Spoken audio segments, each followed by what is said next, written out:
Hello and welcome to a brand new show of Market Makers. Frankly, it's difficult to understand which way the world is heading. If I look at equity markets are pricing in strong global growth. Bond markets are telling us a Greece moment is coming, and gold markets are indicating that we should fasten our seatbelts for risk and volatility.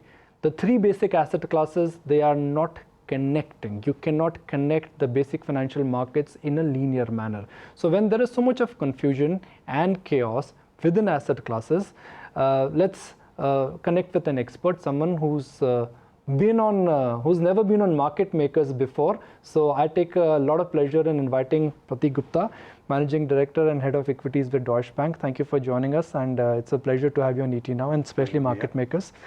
I guess my introduction was the question in itself. It's difficult to connect the dots. Bond market, equity market, gold market, they're telling you a different story. And depending on whom you're asking, you will get a different answer. No, fair enough. I think you hit the nail on the head. We're living in a world where we have $12 trillion of global sovereign bonds trading at negative yields. So the bullish argument is for equities that you've got negative yields elsewhere. You've got higher yields in places like India and other EMs. The other argument is commodity prices are likely to stay low, so inflation won't pick up, oil will stay weak, real rates are high. High growth, high yielding countries should do well. And within that, India has its own specific drivers, like you have the good monsoons, earnings are picking up, GST may come through, and so on. But we think that's a relatively simplistic short-term view, which is what we've seen post-Brexit. We've seen a bit of a rally in equities in India. And by the way, this is not unique to India. This is happening across a lot of other EMs. India is performing generally in line with other EMs. But I think the bigger worry we have is the global economic environment is still very, very fragile, very, very uncertain. Even prior to Brexit, we had the Chinese concerns. They still haven't gone away. Our own house view is China continues to slow down. We do expect the Chinese currency to depreciate another 4 to 5% before the end of this year itself. But the risk of a large depreciation over there remains. With all this events around in Europe, I think while folks have become sort of complacent on the Brexit risks in the short term, but the longer term risks of an EU slowdown, a European banking crisis, most importantly, the Italian banks crisis. The Italian banks are sitting on something like 200 billion euros of gross NPLs. And apparently our banks analyst over there thinks that's like worth not more than 20 cents on the dollar. So you need a massive capital infusion in the Italian banks. So that's something which even our Indian folks aren't even talking about, that kind of stuff. So you have that, plus you have the US election coming up, a lot of political uncertainty, Fed rate hike sometime on the horizon. So you're living in a very uncertain world, and just because we've sort of gotten through Brexit, that should not make us complacent. And the other point, as far as India is concerned, I think valuations are no longer cheap. We're trading at roughly 17 times 1 year forward earnings. If you compare India with other global markets, the MSCI India Index, for example, we're trading at about 45% premium to the MSCI average. Okay, you can argue the bull cases, this has gone up to as high as 70-75%, but we're still at the upper end. So therefore, I think we should be somewhat cautious on equities in our view. Bull markets, they always climb the wall of worry, and that's what I guess financial markets have managed to do in the last couple of years. Today we are discussing Brexit. A year ago we were discussing Brexit. 2 months down the line we could be discussing Italy. I'm sure after Italy it could be Portugal or some other European country. So concerns are always there. But the grain of the truth here is that market behavior has been extraordinarily strong. Should we respect that? No, we should, which is why our view is, firstly, even within this, firstly, we believe India will outperform other EMs. So to that extent, it's risky to be, if you're a global portfolio manager, it's risky to be underweight India from an equities perspective. And we're seeing most of that. Most of our clients are generally overweight India. The issue is, if you want to respect the flow, which is what most folks are doing right now, and which is why you've seen FII inflows into equities continue. And even in our local markets, we've seen domestic inflows continue to remain strong. But I think the issue is, at what point do you say valuations are getting out of hand? Let me turn a bit cautious and defensive, especially given the high risks out there. So I think, as you alluded to earlier in your opening remarks, I think we are going to live in a world which is going to be volatile. every now and then we'll get some shocks, whether it's Brexit, whether it's Italian banks, whether it's something to do with the US elections or something in China. So you got to brace for that volatility, and your portfolio, if you're an India investor, in our view, needs to be slightly more domestic, slightly more inward looking rather than outward looking at this point in time. And therefore, stick to quality is our general broad theme. There is enough and more anecdotal data and evidence which is convincing in nature and which is real in nature, which seems to be indicating that the Indian economy is healing. The pickup could be gradual, but the trajectory is moving in the right direction. That makes India more like a special situation. Inflation is not a concern for us. Growth is coming back and earnings are expanding. So can India do relatively better, or India will do absolutely better in this kind of an environment? I think relatively better, absolutely. As you rightly said, our macroeconomic situation is looking great. The monsoons, which was a big concern, that they're panning out all right. We may actually get upside triggers, India-specific triggers if you get the GST bill passed. Maybe the earnings season also turns out to be slightly better than expected. So there are very specific India drivers. But I don't think we can forget that we are still in a market which is unfortunately still heavily dominated by FII flows. And if you have $1 or $2 billion of FII outflows, the market in absolute terms will correct. And we cannot be immune to the risks globally. So when global equity markets come off sharply, whether it's Brexit concerns or Italian banks or something in China, whatever, I don't think India can remain immune.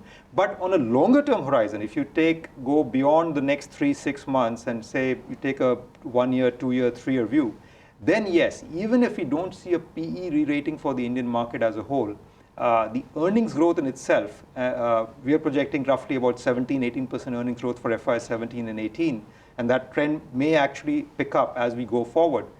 That alone should, in absolute terms, deliver higher India equity performance. But in the short term, we have to be cognizant and cannot ignore the risks we are seeing from the global environment.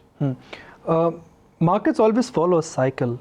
Sometimes it's a bull market cycle, sometimes it's a bear market cycle. It doesn't feel like a bear market surely, but it doesn't feel like a bull market as well, because if I look at the index, in last 1 year, the index has not even given double-digit returns. So this is more like a middling kind of a market where you have to identify stocks. What is your understanding of the market cycle? Where are we? I think, as you rightly said, we're not in an entrenched bull market as yet. There is a lot of nervousness, fear about the global environment, and even domestically, while there is increasing confidence on the prospects for the Indian economy, folks aren't convinced about the valuations they're having to pay for a lot of these stocks. So that means either you go down the risk curve, which we've not seen in a big way as yet, a little bit in the last 1-2 weeks, but in general, you take sectors like PSU banks or some of the riskier plays, we haven't seen a big move over there from a flows perspective. Yes, stocks have rallied on thin volumes, but if you look at investor positioning, if you look at our futures positioning, for example, a lot of put options have been taken on. The institutional participation is not that heavy. We've not seen very strong FII buying in the last 1 month. Domestic flows are there, but there also we've seen generally a lot of net selling on the domestic front.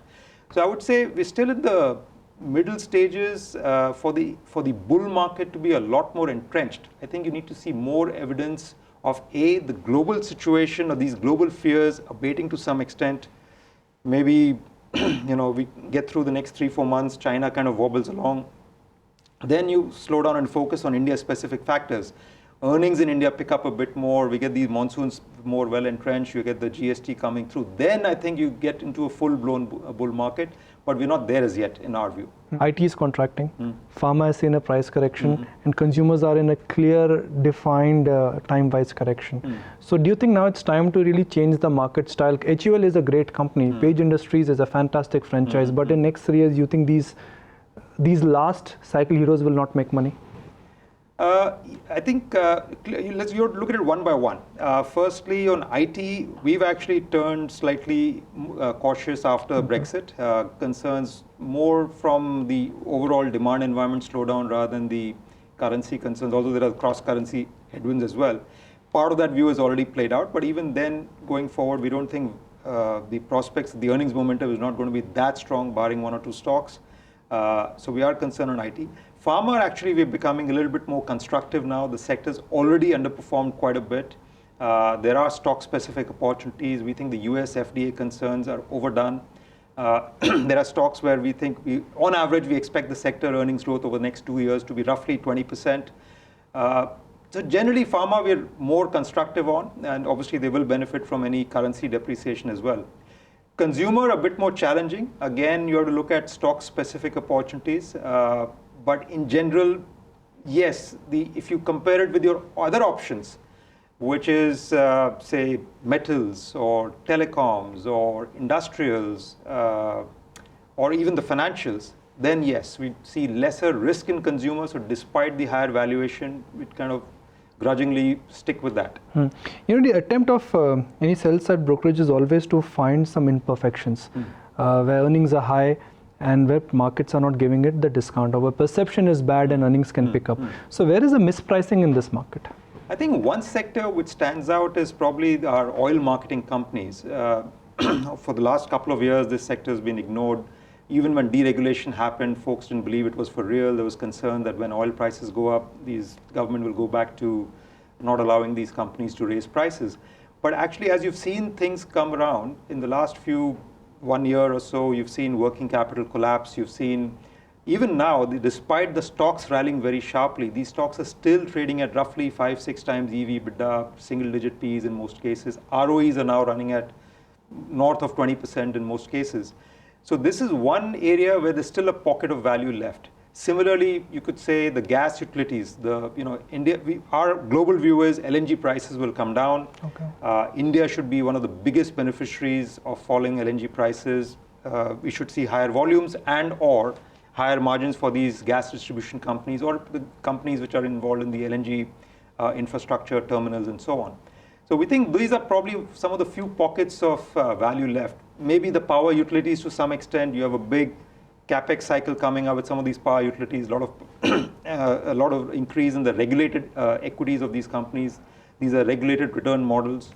So there, I think you could see some value over there. But in general, I agree with you. There are not that many pockets of value left. Then you're just playing the relative game.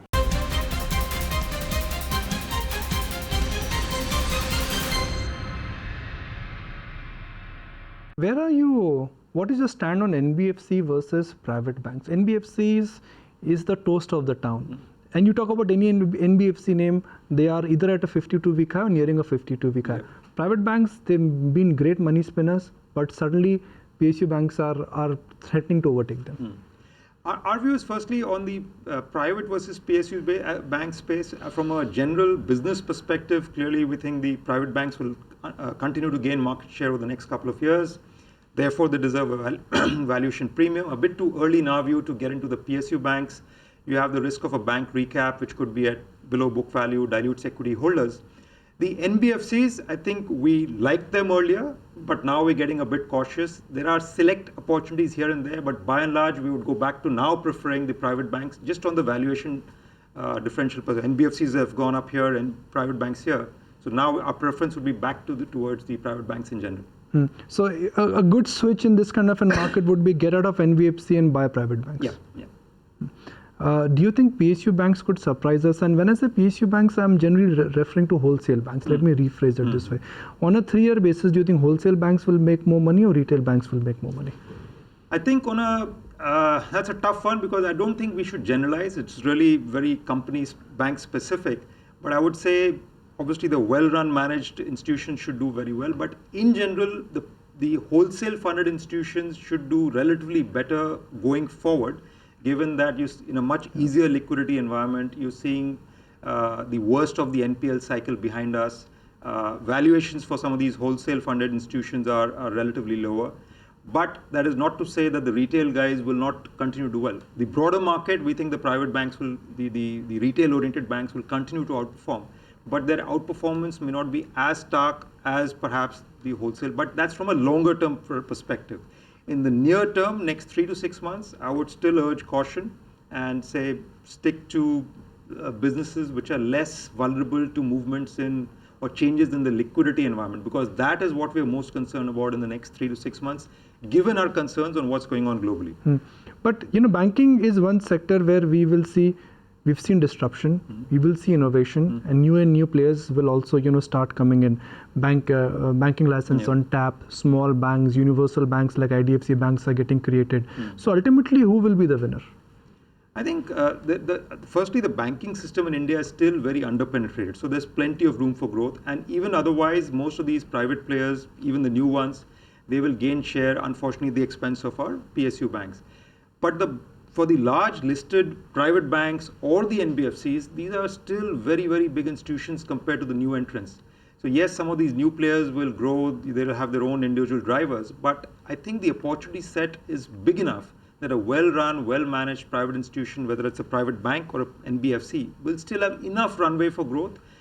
But I think the issues will be at the margin in terms of maybe you lose employees or you lose some incremental business. But by and large, I think the bigger problem is the business model issues for some of these, let's say our PSU banks, where they need to get the capital in shape, NPLs sorted out, or some of our wholesale fund institutions where they need to improve their CASA ratios over time. I don't think the bigger issue is these new players. That's a sideshow in our view. Okay, let me go back to IT, and this time let's talk about IT quite differently. Whereas Brexit is a near-term issue, and I'm sure companies will be able to reboot themselves. My larger concern is that we don't know which IT company will survive in this kind of an environment, whether it is automation or digitization. If I look at what TCS has managed to do, their digital platform is growing. I compare that with Wipro. To me, my personal view is that they need to get their act together. What is your view on the definition of large for IT in 2020? I think our top 3-4 companies will still be around. Okay. The main reason is, while you're right that there is a fundamental shift happening in the way IT work is being outsourced, there's move towards digitization, automation, and our headcount-driven model may not survive. But I think you also have to remember that even if over the next 3 to 5 years, the overall IT spending market, IT services market stays flat or even comes off slightly, the bigger point is the market share gains for our Indian IT companies. That I think will continue. What we think is there will be a shift more towards the Indian IT services companies. So the bigger ones who've got well-run processes, programs, and who are investing in digital, they will continue to do well. Unfortunately, I think the mid-tier IT companies, the smaller ones, they are the ones who will face challenges to invest in IT, to invest in automation. Those are the ones where I think you will have a problem. But I think the existing top 2, 3, 4 folks, they will still be around. How far are we away from a real recovery for cyclicals? Government action is quite constructive. They're trying to reboot the road sector, the real estate sector, and the railway sector. Now, it's looking great on paper. It's looking grand on paper, let me put it this way. But if I talk to the on-ground players, they are happy, but they are not excited. It's like saying that you can smell the recovery, but you cannot see the recovery. You're absolutely right. And the reason for that is, while it's a great initiative by our government, and you're right, railways, roads, perhaps defense next in about a year's time or so, these things are very good. But we should remember that the government capex is still a relatively small part of our overall economy's capex.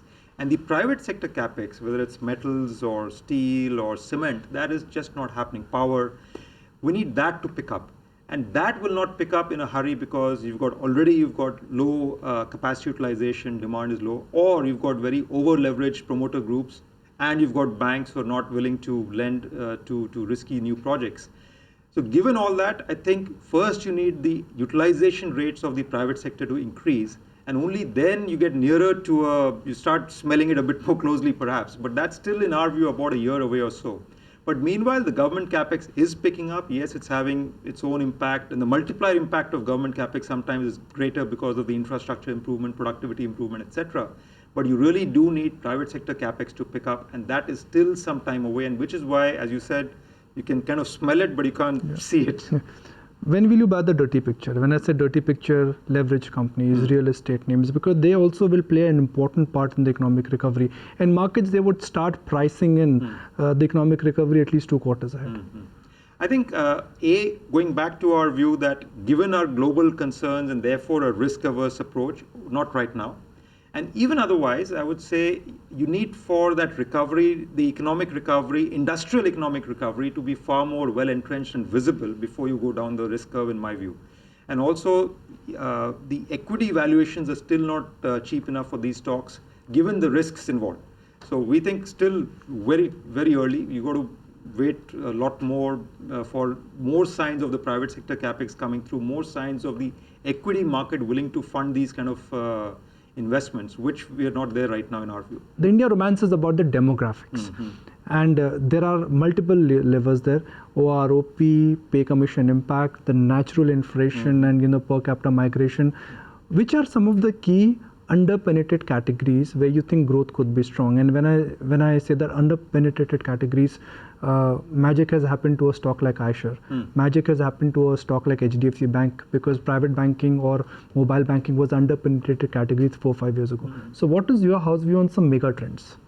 See, the mega trends are, there's no real surprises there, but I would say the usual consumer discretionary, whether it's two-wheelers, whether it's the four-wheelers, whether it's the entertainment and media sectors, I would say even the NBFCs, private banking, the retail loan business, those are still the same ones. I mean, nothing new, not your shampoos and soaps and so on. The other one I would say actually we should watch for over the next 5 years, let's say, if you take a slightly longer term picture.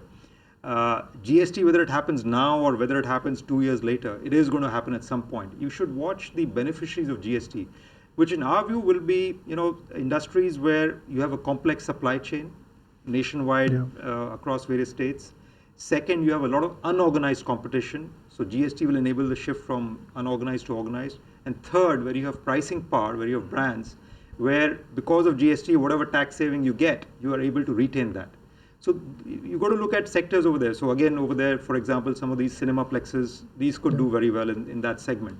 So I think GST is one big trend. Otherwise, the other thing is rural has been very poor last 2 years, 2-3 years because of the bad monsoons.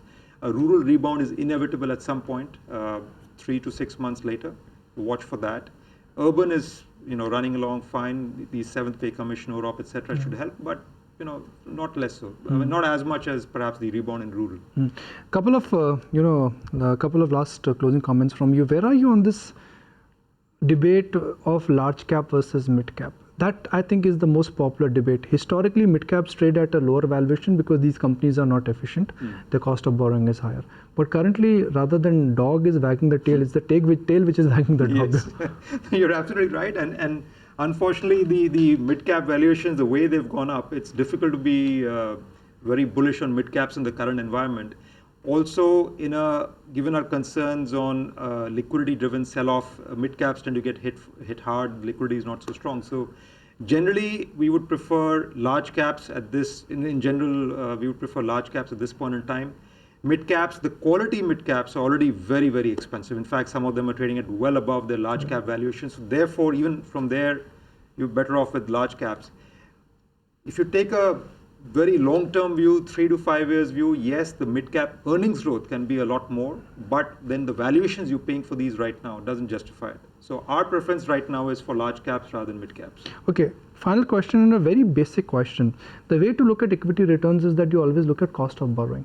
In the environment of negative interest rates and when cost of borrowing is getting down both locally and globally, do you think it is time to hunker down equity return expectations? Yes, there's no way we'll get the same kind of returns which we got in the, let's say pre-GFC period. Lower returns, but as you rightly said, the cost of equity is also coming off.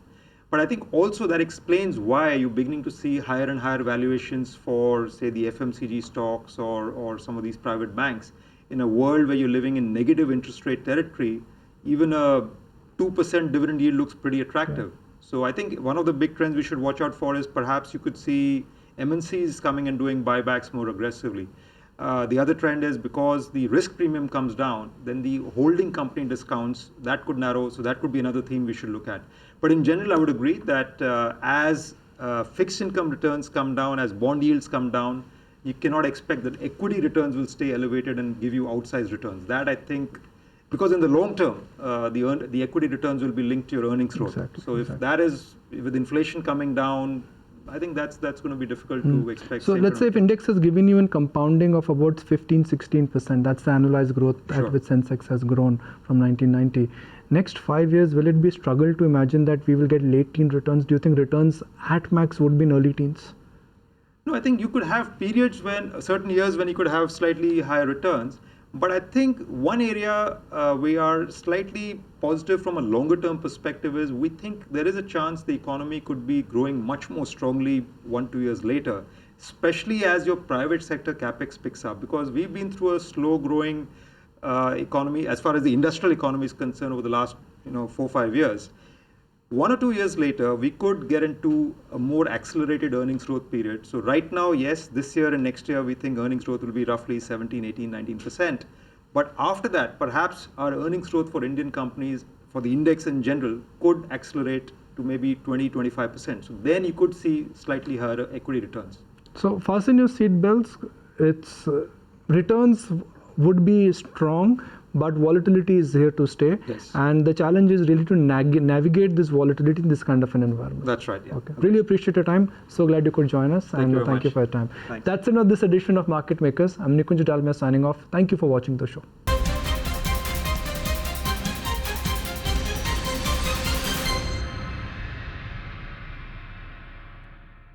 Find us on Facebook at facebook.com/ETNow and don't forget to click the like button. You can also follow us on Twitter at ETNowLive. To stay updated with all our programming, hit the subscribe button on our YouTube channel by logging on to youtube.com/user/ETNow.